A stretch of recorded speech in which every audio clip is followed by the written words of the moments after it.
All right, so I'm not going to call this content creator out because essentially I really do enjoy their work, and I love that they're bringing awareness to a lot of the medicine that's online, right? And so she goes on about talking about how a person recommending natural treatments for cholesterol and stuff like that is harming them by offering them, and saying how there's no clear evidence that the natural remedy had any effect on the veins the way that certain statin drugs do. As somebody who has been really harmed because of my sensitivity to medications, I can honestly say that neither do medications. Some medications do not show good or bad in any direction for some people to assist in that. So either way, pharma and herbalism stand in the same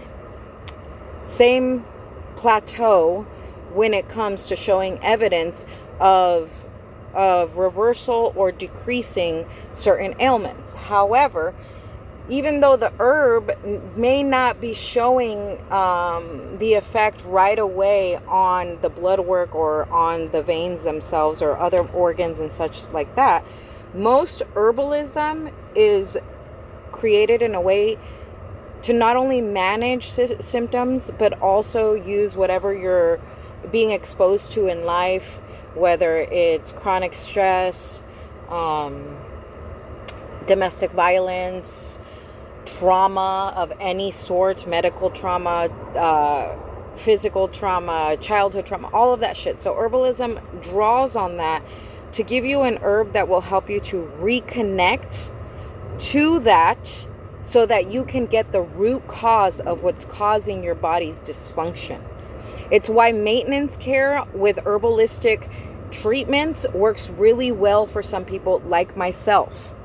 Because big pharma medications also contain preservatives that harm individuals like me who are sensitive to that shit.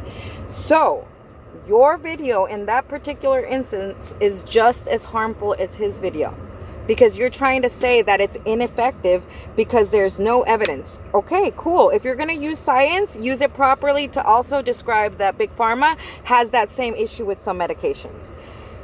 That has the same issue with some of the medications that big pharma has. Don't sit there pretending like somehow pharmaceuticals are so much better than herbalistic compounds just because somehow that compound proves to help more people. That's the only difference between herbalism and big pharma. that particular, like the medicine and stuff like that, that is the evidence that it can help more people without having to change the compound, without having to change the amount of each ingredient that goes into the medication that you're taking. That's the difference between big pharma and herbalism. And this is why I say that neither is going to survive on its own. They have to come together and work together. Because essentially, big pharma has a lot to learn from herbalism, but herbalism also has a lot to learn about having those compounds for individuals who do not have varying symptoms or multiple conditions that they're trying to treat. So essentially, when you do that, you're basically telling people and you're harming them to not go and look for the herbal treatment. So I, for many, many years, continue to go to doctors and was really, really harmed by all of those medications that I was put on when the prescription momentum began, just because I have multiple autoimmune disorders.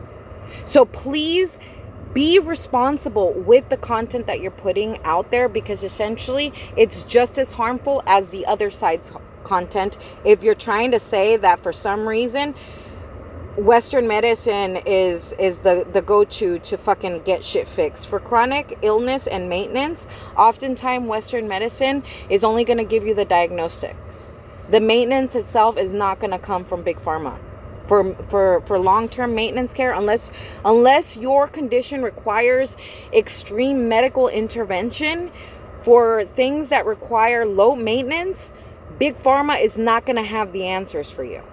They're going to have the answer for the diagnosis for you, but the roadmap on wellness is going to have to come from you and your lifestyle changes. And I understand that, and this is why I like this content creator, because she's talking about how low income people don't have access to this and that. I get that, honey. I get that. And you're aiming at it from your perspective as a nurse or a doctor. I'm not sure if she's a nurse or a doctor. And you're aiming at it from that perspective, but you're also forgetting that those people in those low income things have more access to herbs that they can trade with each other than they do to pharmaceuticals. So for you to steer them away from a possible maintenance treatment that can save their lives and give them quality of life just because of that, it's no, because essentially big pharma and Western medicine do not have all the answers, and neither does herbalism, and neither does any form of medicine. The combination of all of them is what makes the whole.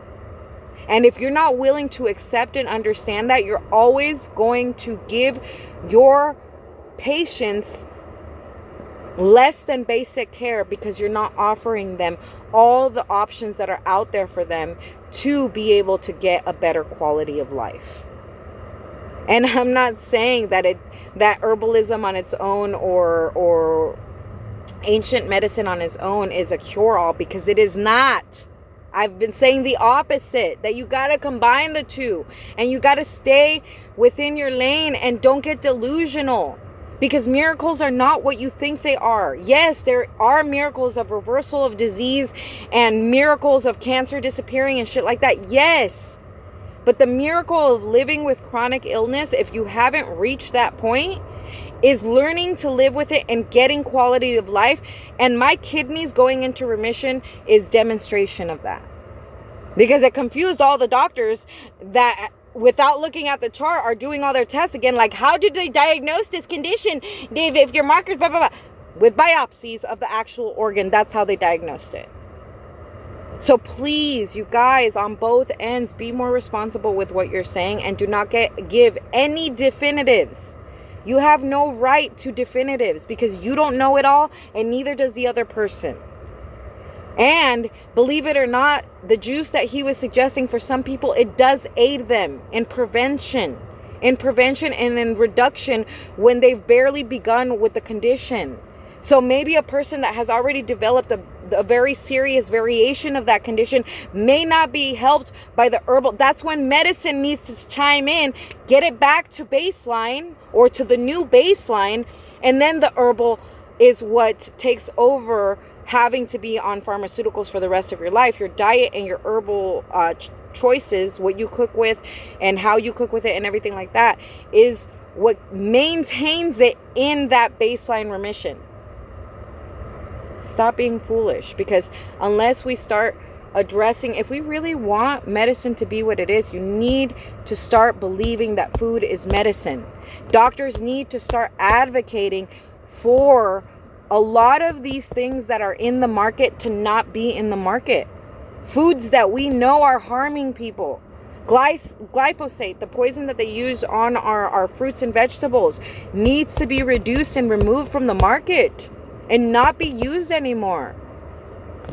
There's so many different things that we can be using, and that's just one example. Because honestly, we can have hamburgers without all the extra. We can still have hamburgers without all the extra. Bread does not need all that shit that they put in it, and neither does the cow. So just keep that in mind, because ancient practices were ancient practices because Western medicine didn't exist. And people were healthier because they weren't making up excuses to how we got to where we got. We got to how we got because big corporations started getting in trouble for all the excess chemicals that their production of certain materials was creating, and they couldn't get rid of it. So then they got in trouble for disposing of it improperly. And because they got in trouble for disposing of it improperly, then they started finding ways of disposing in it in different other foundations of their corporation. So all these conglomerates own the big thing. So they own what's causing the problem, and they own the cure to the problem. But they are causing it themselves. And it doesn't matter if they're able to reverse it. The fact that they're causing the problem should be a big red flag. And you, as somebody who advocates for people getting healthy food, should be advocating, because your voice matters. Your voice is a strong voice out there, girl. Get it out there to advocate for for food becoming a prescription. A prescription, a card that people can use to go get food. It's already happening for OTC, but some of the OTC foods that you can get are not the healthiest. So maybe giving them prescription to be allowed to buy those fruits and vegetables from farms directly that are not using those chemicals, especially if our body has already proven to be sensitive to those chemicals. Because I completely understand bodies that are not sensitive, they're not going to show a sign of the problem until they develop cancer. That's what happens to my mom. It shows many signs, she ignores them, and until she develops cancer, that's when it's the problem. Not when you're fucking ingesting it and it's getting stuck in your gut. As somebody who struggles with diverticulitis, you should know better. But again, we go back to the same thing of our culture not teaching people how to fucking eat. So these corporations make it very easy to make all these things accessible, and for that to be what's given to the impoverished people. Not just in schools, but also in those packets of food that they're giving us as homeless people. So just keep that in mind.